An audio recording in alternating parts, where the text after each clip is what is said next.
Güman kimi ağlıma her gece biri var gelir. Getmisən ama buradasan, mən hara baxsam ordasan. Yerdən gəlim ardasan, kainat mənə dar gəlir. Gün çıxıb ama ey pəri, hər tərəf yenə qapqara. Bilmirəm dözüm əl üzüm, dərd verər tab dözüm. Möhkəm ol dayan ey gözüm, ağlamaq haramın hara. Senleyem ama sensizem, gözlerim yine de yol çekir. Sormadan alımı sormadan, kısmetim sana da kol çekir. Senleyem ama sensizem, gözlerim yeniden yol çekir. Sormadan alımı sormadan, kısmetim sana da kol çekir. Kısmetim sana da kol çekir.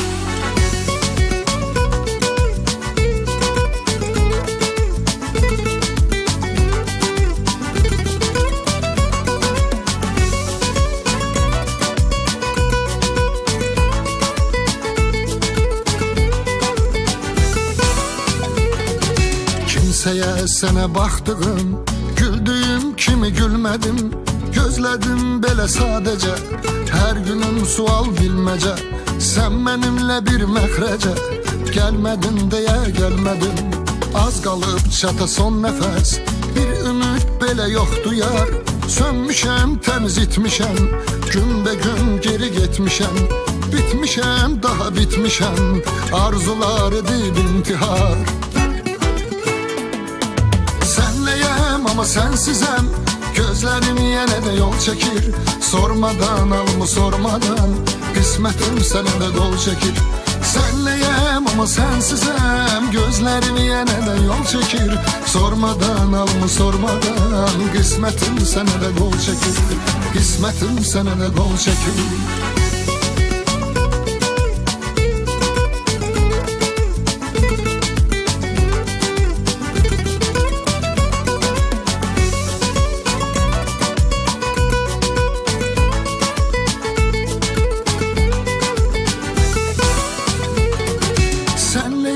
Ama sensizem, gözlerim yine de yol çekir. Sormadan alımı sormadan, kısmetim sana da kol çekir.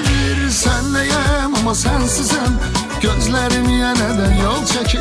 Sormadan alımı sormadan, kısmetim sana da kol çekir. Fikrimi sözümü sormadan, kısmetim sana da kol çekir.